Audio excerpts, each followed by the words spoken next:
Magandang araw, New Lifers. Kumusta po yung ating mga buhay? Hope na nasa maayos po tayong kalagayan. Sa kapayapaan tayo ng Panginoon at ang ating mga katawang lupa ay malayo sa anumang uri ng sakit at kapahamakan. Panalangin po ng puso ko na naway patuloy po tayong ingatan ng ating Diyos sa mga oras na ito. 6 months ago when Sister Ruby asked me to do some sharing in BFF online, I was hesitant then because I don't know what to share sa mga business people. Baka po mas marami pa kayong alam kaysa sa akin. But I took the courage to do this because somehow na-realize ko na baka kahit papano meron akong ma-share. Lalong-lalo na doon sa mga gustong magsimula ng business o magsisimula ng business, especially those who want to start their own business. So, di na po natin to papatagalin. My topic for today is yung 8 keys to success in business. So, marami pong mga keys, maraming mga points na but what I'm going to share to you today is these 8 keys and I hope, or 7 keys. And I hope na kahit pa paano makatulong po siya. Especially those people na who wants to start their own business in the near future. So, let me start with the key number 1. Pasensya na po kayo, hindi ako ganun talaga kagaling magsalita. Na. Sa number 1 po, we have successful business starts with a plan. So, ito po yung number 1 key. Lagi naman po talagang gano'n, di ba? Ang isang tao, kailangan niyang may plano. Bago ka magsimula, sa aming mga teacher, bago ka pumasok sa classroom, kailangan meron kang lesson plan. Dahil pag nahuli ka ng boss mo, patay ka. You always bring with you your lesson plan. And sa business owner, sa businessman, bago ka magtayo ng negosyo, dapat meron kang plano. But, sabi ng Bible, marami daw ang plano sa puso ng isang tao. According to Proverbs 16:19. In their hearts, human plans their course. 19:6 pala. But the Lord establishes their steps. Many are the plans in hearts man, but it is God who prosper their plans. So, kahit na gaano kaganda ng plano mo, kapag hindi mo yan ibinigay sa Panginoon, magiging sayang din yan. Kasi, sabi ng Lord, sabi ng Bible, my plan is higher than your plans because my thought is higher than your thoughts. And my plans is different from your plan. My plan is different from your plan. So, gaano man kaganda yung plano na meron tayo. Let us not always forget yung sinasabi ng Proverbs 16:9 na it is the Lord who prosper our plan. Okay, number 2 po, stay organized. Again, why do we need to be organized? Bakit kailangan maging organized? Natural. May plano ka, tapos sa plano mo, nandun yung pagkakasunod-sunod ng iyong mga gagawin. Ano yung una, pangalawa, pangatlo. Hindi yung may ginawa ka dito, naisipan mo yung ganito, naisipan mo yung ganyan. Dapat organized. May pagkakasunod-sunod yung iyong gagawin. Sabi po niya dito, sa aking nabasa, sabi po niya, being a business owner demands a certain collection of organizational skills.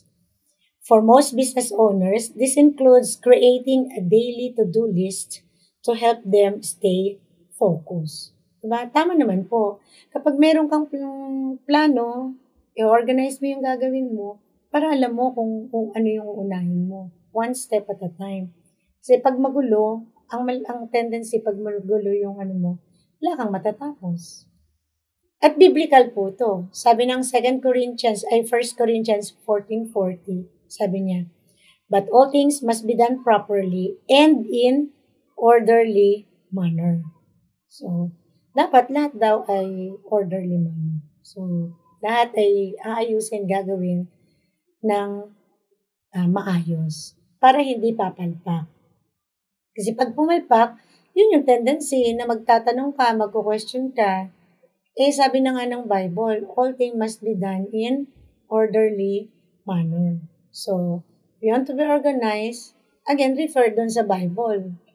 Biblical na po yun eh. Yun yung sinabi niya, di ba? Tayo nga mga tao, gusto natin organized tayo. How much more yung Bible, ito na sinabi na po niya. Na all things must be done in a proper order. So, number 3 po, know your audience. Why do we need to know our audience? Bakit kailangan natin kilalanin yung mga magiging kliyente natin? Bakit kailangan nating alamin yung age range nila? Para malaman natin kung yung produkto na gusto nating i-market, papatok ba? Sabi po niya dito, many entrepreneurs make the mistake of going right to the stage of developing a final product or service. It's great to be able to showcase your business idea through a final, fully realized product. But it's only a valuable idea if it connects with the needs of your target market. So, kailangan, alam mo kung ano yung pangangailangan ng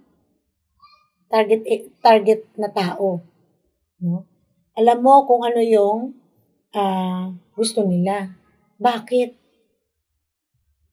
Kasi yung kalaban ay mapagmatsyag. Diba? Kaya niyang silain or sirain kung ano man yung pinaplano mo. Sabi niya sa Isaiah 43:19.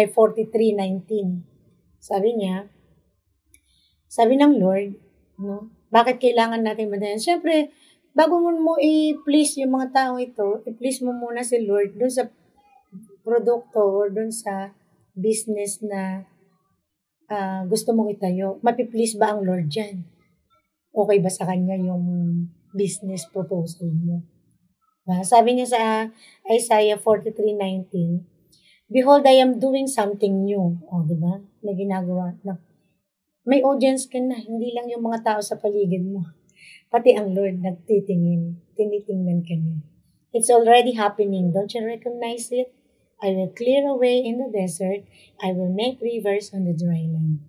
Maaaring meron kang mga mga what if sa isip mo, pero ang Lord, as your number one audience, na mapiplease dun sa produkto or sa business na gusto mo tayo, if it is God's will, if it is in His plan, He will make a way in the desert. Gagawa siya ng paraan. Diba? Ang galing ng Lord. Gagawa siya ng paraan para i-clear yung daraanan mo. Para pag nagtayo ka, wala nang hassle. Naalala ko yung kay Brother Romel, tsaka kay Sister Ina. Yung sa kanilang nanay aba. Wala silang notice, tapos biglang gano'n, tapos lagi po nilang isinishare yun at natatouch ako yung ang galing ng Lord. Nung tiningnan niya yung lugar, agad-agad, gano'n din. Diba, gano'n ng Lord eh. Kapag binigyan ka niya pag ibinigay niya sa iyo yung napiplease siya dun sa mga plano mo at sa nasa ng puso mo, He will make a way and He will make a He will make a river in the desert. Para lang magkaroon ng ma-prosper yung nasa ng puso mo. Because, again, sabi niya dun sa Proverbs 16:9, yung plano ng Lord ay mas mataas kaysa dun sa plano mo. Okay, number 4, learn your competitors. Bakit kailangan mong kilalanin yung iyong kalaban? Hindi para pabagsakin siya na kundi matuto ka sa kanya, ano yung mga strategy niya. O baka yung strategy niya hindi maganda, ayusin mo, bumalik ka uli dun sa number 1. Di ba may plan ka? Siyempre siya may plan din. So, kailangan lagi nating i-align sa plano ng Lord yung plano mo. Anong kinalaman dun sa competitors? kalaban ko yun eh. Di ba? Anong magiging, kailangan ba? Hindi naman kailangan pabagsakin mo siya kasi magkakaiba naman siguro tayo ng ating mga product na gusto natin. Though, pare-pareho ng tao, pare-pareho ng pero pwedeng magkaiba yung product. Depende sa pangangailangan din ng tao isi-serve natin. Sabi niya sa 2 Corinthians 10:12, sabi po niya dito, 2 Corinthians 10:12. Not that we dare to classify or compare ourselves with some of those who are commending themselves, but when they measure themselves by one another and compare themselves with one another, they are without understanding. So, para alam mo na hindi maganda yung kanyang strategy o hindi tama yung strategy niya. Gagayahin mo pa ba? Yun lang naman yun. Hindi para siya. So, kayo nakikita mo na sala or hindi naka-align sa kalooban ng Panginoon yung siya. Siyempre, stick the plan. Stick ka dun sa plano mo na dun lang tayo sa kung ano yung kalooban ng Panginoon. So that your success, your business will become successful. Number 5 po, focus on great customers.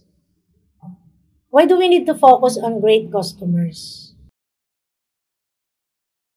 Bakit kailangan natin mag-focus sa kanila? Natural siya yung pagsisilbihan natin eh. Sila yung makakatanggap ng serbisyo. Bakit? Ibig sabihin, yung magandang feedback, yung nagsasabi ng totoo, kahit pangit yung feedback, kung alam mo naman na makakatulong sa iyo yung feedback na ibinibigay ng honest customer na ito, then tanggapin natin. There is always magkikriticize dun sa ating produkto or sa business natin, sa market natin. So, lagi nating tatandaan, we cannot please everybody. Hindi naman natin sila mapiplease. Nasa pagtanggap lang natin niyan bilang mga business owners kung paano natin tatanggapin yung pagkikriticize nila. Kasi niniwala naman ako, meron namang constructive criticism na baka kaya siya nagsabi ng gano'n para pagbutihin mo pa yung business mo o ayusin mo pa yung iyong produkto. Hindi para ibagsak ka, kundi kaya mas gusto nga natin yun na na-evaluate yung ating mga produkto para yung service na maibibigay natin dun sa mga tao ay mas maganda. So, sabi niya dito sa Ephesians 6, sabi po niya dito, Ephesians 6, 7-8, rendering service with good will as to the Lord and not to man, knowing that whatever good anyone does, this he will receive back from the Lord, whether it is a bondservant or is free. O, di ba? So, lahat ng maririnig natin about dun sa produkto na meron tayo, gawin natin tong, hindi siguro, madidiscern naman siguro po natin kung niloloko yung sinasaktan lang tayo ng taong ito. Sabi ko nga sa inyo, kapag kalooban ng Lord, ang business na iniisip mo, lilinisin ng Lord yung daraan.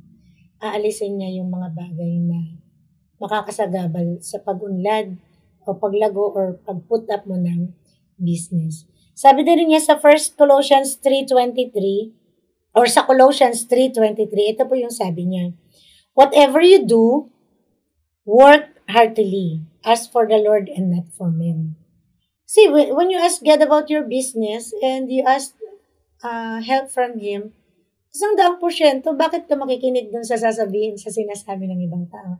Again, kung yung sinasabi nila sa palagay mo ay makakatulong para mas paunlarin at ayusin yung iyong produkto, then accept it. Pero kung alam mo naman na below the belt yung ginagawa nila sa'yo, lagi mong iisipin na yung produktong ito, when you ask God and He allows you to do it, He will prosper it.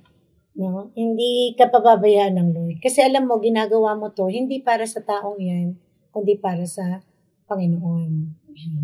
And the last one po, nasa last na po ako, ay successful business or businesses hire the right people. Number 6 po. Why do we need to hire the right people? Sabi po sa Luke 19, naalala po ninyo yung nung aalis yung master, nagbigay siya ng 10 minas, 5 minas, at saka 1 mina. Sa iba po, ang sabi doon, 10 talents, 5 talents, at saka 1 talent. So, yung iba pong, nung sabi po niya doon, nung umalis po siya, tapos bumalik siya, sabi nung isa, ay, Lord, sabi po niya, nung binigyan mo ako ng 5, naging 5 po, nung 10, napaunlad ko po ito, naging 10. So, ito po yung nagsasabi na, successful businessman or businesses hire the right people. Why do we need to hire the right people? So that your business will become, will become successful. Kasi kapag ka yung hinire mo dyan, ay lolokohin ka, nanakawan ka. Yun nga po, isa dito, di ba? Hindi naman po niya ninakaw. Hindi niya nilustay sa iba. Itinago lang po niya. Anong nangyari? Nawalan po siyang lalo. So, kung tamang tao yung i-hire natin doon sa business natin, 100%, yung business po na meron tayo ay magiging successful. Kasi, yung taong hinahire natin, inaari niyang sa kanya yung business. Kasi darating po yung panahon na yung iba sa inyo mag-hire ng mga tauhan. So, dapat yung ma-hire natin, yung pakiramdam po ba niya sa kanya din yung business? Hindi para talunin ka, kundi inaari niya, ginagawa niya ng tama, nagiging faithful siya, nakikita mo man siya o hindi. So, yun po yun. And the last one is, find the right balance, 7 po pala ito, sorry. 1 to 7 po pala. Number 7 is, find the right balance between work and rest. Babalikan po ulit natin yung Luke 19, 15 to 20, verses 15 to 20. Nung nag-iwan yung boss ng minas dun sa kanyang mga tauhan, nagano po siya nun umalis. So, I assume na yung boss na to ay nagpahinga at nag-unwind at binigyan ng kasiyahan yung kanyang sarili dahil matapos siyang mapagod. Kasi kaya nga meron siyang minas Kasi ibig sabihin, he earned it from working so hard. At ang ginawa niya naman, para makapagpahinga siya, ay kisuyo niya dun sa mga trabahador niya. Okay, yun naman. Subukan natin kung gaano kayo kagaling. Yun. So, ibig pong sabihin na hindi po tayo work. Dapat may panahon din tayo sa ating mga sarili. May panahon po tayo sa ating mga kaibigan. Ako po kasi meron akong me time. Halimbawa, na lulungkot ako. Kaya may time na talagang hindi ko naintindihan yung sarili ko. Nagkakaroon pa ako ng me time. Hindi ko po sinasama yung anak ko. Hindi pa ako sumasama kahit kanino. Ako lang po mag-isa. Pumunta ako sa isang lugar na gusto kong puntahan. Pero dito lang naman. Tapos, kakain ako kung gusto kong kumain. O kaya maglalakad-lakad lang ako. Ganun. So, kailangan po din natin yun. O kung if you want to go some places na with your friends, then gawin ninyo. Diba? Kasi may time din po na ako pagka related sa trabaho ang paglabas, pumapayag naman ang asawa ko. Tapos ang sinasabi niya lagi sa akin na, Pag nagpapaalam ka, wag mo kaming tatawagan, wag mong iisipin yung mga anak mo kasi kaya ka nga nag umalis para magpahinga. Ngayon, wag ka nang aalis kung iisipin ano, kumusta na kaya yung mga anak ko o kaya ano kaya yung iniisip yung gano'n. So, dapat daw po alam din natin, balanse din tayo dun sa work at saka dun sa rest. Alam din po natin yun. So, ulitin ko lang po ulit. Number 1, successful business is always start with a plan. Well, actually, dapat good plan. Kasi may mga plano na hanggang plano lang tapos di naman nangyayari. Number 2, stay organized. But doon sa number 1 po, let us not forget na Proverbs 16:19, yung sinasabi ng Lord na His plan is always better than our plans. Tapos, stay organized, 1 Corinthians 14:40. Dapat daw lahat ng bagay ay ginagawa in an orderly manner. From the start pa lang. Number 3, know your audience.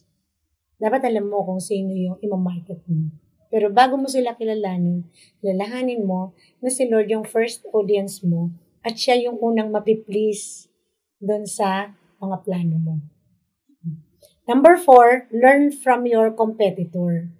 Learn your competitor in a sense na yung mga strategy nila. Matututunan mo. At wag natin kakalimutan yung sinasabi ng 2 Corinthians 10:12. Hindi tayo dapat gumaya kung sa kanilang, kumbaga, hindi naging successful yung sa kanila. Their mistakes must be our success. Yun. Number 5 po, I have here, focus on great customer. O kailangan alam mo, di ba? Dapat kikilalanin mo yung iyong mga customer. Kung ano yung kahinaan nila para lumakas ang business mo. Next is, successful businesses hire the right people. Dapat kilala natin yung mga, tsaka yung aariin niyang sa kanya yung ating business. Hindi yung aagawin niya. Aariin niya parang sa kanya rin. Para mas umalis ka man, katulad ng sinasabi sa Luke 19, umalis man yung master, ano man yung maiwan mo, pagkatiwala mo sa kanya, hindi yun mananatiling ganun kundi madadagdagan. And the last one, find the right balance between work and rest. So dapat, kung nag-work ka, dapat may rest ka rin. May me time ka, may oras ka para sa kaibigan mo, may oras ka para sa pamilya mo, hindi puro hindi puro pera. Because the love of money is the root of all evil. Though, ang money itself, hindi ho siya masama. Nagiging masama lang siya kung pinababayaan natin maging manipulated tayo ng pera. So, yun lang po para sa gabing ito. Sana kahit papaano may na-share ako sa inyo at may natutunan po kayo sa akin. Maraming salamat po. Bye. Pagpalain po tayo ng Lord.